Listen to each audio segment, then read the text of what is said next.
द्रौपदी मुर्मू के राष्ट्रपति बनने के आसार अब हैं। ऐसे में आदिवासी समाज में उत्साह है, खुद को गौरवान्वित महसूस भी कर रहे हैं यह समाज।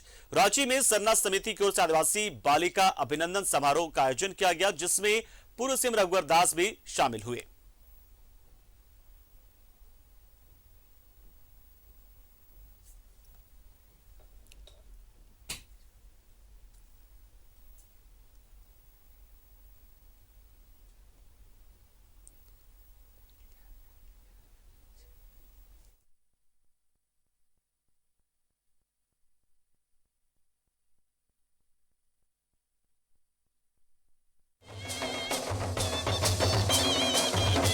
राष्ट्रपति पद के लिए चुनाव की प्रक्रिया चल रही थी। दूसरी तरफ रांची के खिजरी विधानसभा में सरना समिति ने आदिवासी समुदाय के लिए एक कार्यक्रम रखा, जिसमें आदिवासी छात्राओं ने शिरकत की। पूर्व मुख्यमंत्री रघुवर दास ने छात्राओं के बीच कॉपी किताब वितरित किया और कहा कि शिक्षा की बदौलत ही आज आदिवासी समाज की एक महिला कठिन परिस्थितियों से जूझते हुए भी देश के सर्वोच्च पद पर बैठने जा रही है। पढ़ो आगे बढ़ो, ये संदेश आज सरना समाज के द्वारा दी गई कि कितनों कठिन परिस्थिति आ जाए, जिस तरह द्रौपदी मुर्मू जी हम सब के लिए प्रेरणा का स्रोत है, तो उनकी जीवनी से प्रेरणा लेकर हर झारखंड वासी, हर देशवासी विपरीत परिस्थिति में भी धैर्य ना खोते हुए समाज सेवा करते हुए देश सेवा करते रहना चाहिए। द्रौपदी मुर्मू झारखंड की राज्यपाल भी रह चुकी हैं। झारखंड में अपने कार्यकाल के दौरान द्रौपदी मुर्मू आदिवासी मसलों पर खुलकर गुफ्तगू करती थी।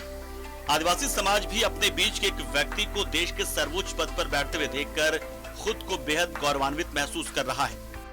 ये बहुत ही ज्यादा गर्व की बात है कि एक आदिवासी होके वो इतने बड़े पद पर अभी खड़े हैं, क्योंकि इतने गरीब परिवार होने के बाद इतने कठिन परिस्थितियों में भी उन्होंने अपना साहस नहीं खोया और उन्होंने बहुत बड़ा योगदान दिया अपने देश के लिए। तो मिली हो उनसे, वो देखा है? नहीं मिली हूँ, पर उनका जो साहस है उससे मुझे बहुत ज्यादा प्रेरणा मिलती है कि अभी मैं भले छोटी बच्ची हूँ, छोटे से गांव में पढ़ती हूँ, लेकिन मेरा भी एक दिन बहुत बड़ा योगदान होगा अपना देश के लिए। नतीजे द्रौपदी मुर्मू के पक्ष में आने की पूरी संभावना दिख रही है। ऐसे में 21 जुलाई को द्रौपदी मुर्मू भारत के राष्ट्रपति चुन ली जाएंगी और 25 जुलाई को राष्ट्रपति भवन में शपथ ग्रहण समारोह भी हो जाएगा। न्यूज़ 11 भारत के लिए रांची से कैमरा पर्सन कुणाल के साथ शहनवाज अख्तर की रिपोर्ट।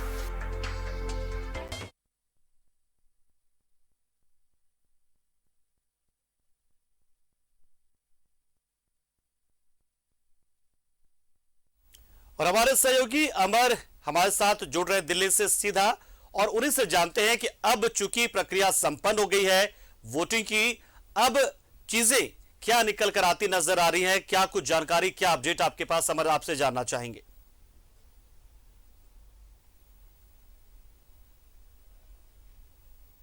बिल्कुल, देखिए जो स्थिति है उस स्थिति के बाद जो आंकड़े हैं वो बिल्कुल साफ है। ऐसे जो लोग बाहर आ रहे हैं एनडीए के पक्ष में है, द्रौपदी मुर्मू के पक्ष में है चुनाव, और चुनाव के जो परिणाम दिखाई जा रहे हैं। लेकिन एक बात ये भी कहा जा सकता है कि जब तक रिजल्ट नहीं आ जाते हैं, जब तक परिणाम की घोषणा नहीं हो जाती है, किसी के बारे में बोलना थोड़ा जल्दबाजी हो जाएगी। 5 बजे तक टाइम रखा गया था कि 5 बजे तक जो है पार्लियामेंट में और जिन विधानसभा में चुनाव होने हैं उन विधानसभाओं की अगर आप बात करें तो वहाँ चुनाव होंगे, चुनाव हो गए, संपन्न हो गए हैं। अब 21 तारीख को जो है इसकी काउंटिंग है और 25 तारीख को जो शपथ ग्रहण है। तो अब इसको ये माना जा रहा है कि जो बॉडी लैंग्वेज है, जो एनडीए के उम्मीदवार हैं और जो उनके जो वोट करके जो बाहर निकल के आ रहे हैं सामने, तो वो साफ दिखाई दे रहा है कि ये चुनाव जो है द्रौपदी मुर्मू के पक्ष में है। वो आने वाले समय में राष्ट्रपति बनने के लिए वो बनने जा रही है, ये बिल्कुल तय हो चुका है।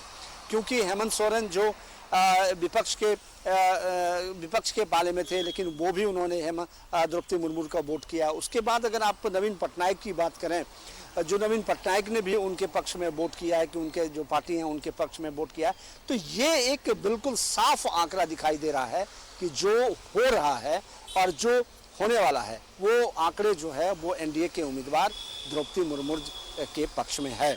अब सवाल उठता है कि अगर कोई क्रॉसिंग ना हो या फिर कोई अंतरात्मा की आवाज़ को लेकर के भी ना क्रॉस किया हो, तो अंतरात्मा की आवाज़ 1 या 2 और 3 या 4 हो सकते हैं। तो ऐसे में जो आंकड़े हैं बहुत बड़े लंबे फासले हैं उनके पास, बहुत ज़्यादा आंकड़ा है, तो इस वजह से इसमें अंतरात्मा की आवाज़ भी मुझे समझ में नहीं आता है कि उसका कोई फ़ायदा और नुकसान होने वाला है। बिल्कुल बिल्कुल अमर। और अमर, जो ये वोटिंग की काउंटिंग की जो प्रक्रिया है वो कब से शुरू हो जाएगी? क्या ये वोटिंग जो हो गया अभी उसकी काउंटिंग जो है वो तमाम राज्यों से जब बैलेट बॉक्स हो जाएंगे तब शुरू होती है, या फिर यहाँ जो काउंटिंग की प्रक्रिया शुरू कर दी जाएगी?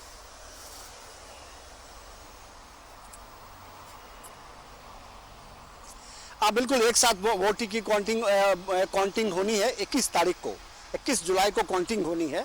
और अब ये कह सकते हैं इसकी जो प्रक्रिया है वो बिल्कुल साफ है कि जो काउंटिंग होता है किसी का वेट नहीं किया जाता है, क्योंकि ये जनता द्वारा चुनी हुई सरकार, चुने हुए इलेक्ट नहीं होते हैं, क्योंकि यहाँ जनता के द्वारा चुने हुए व्यक्ति के जो है वो चुनाव करते हैं, वो वोट करते हैं।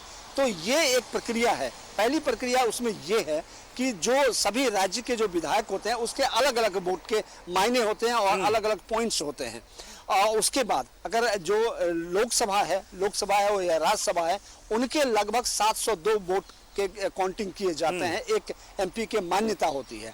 और उसमें जो है जो वोट आते हैं, जो पहले वोट क्रॉस कर जाएंगे 5 लाख, ऐसे 10 लाख 98 हजार का वोट है और 5 लाख 1/4 जिनको अब मिल जाएगा तो उनके पास में हो जाता है और काउंटिंग वहीं पे रोक दी जाती है। तो 21 तारीख को काउंटिंग 8 बजे से स्टार्ट हो जाएगा।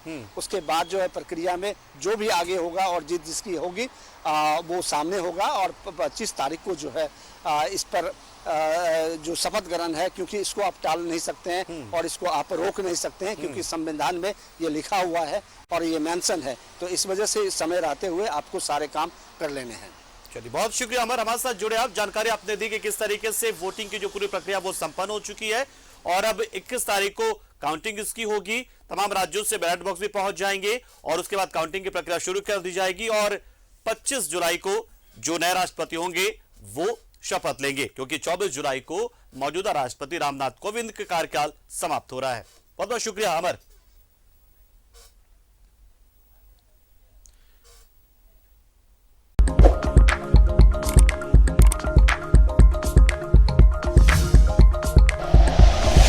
Like and share videos, subscribe करें हमारा चैनल और प्रेस करें बेल आइकॉन। न्यूज़ 11 भारत, सच है तो दिखेगा।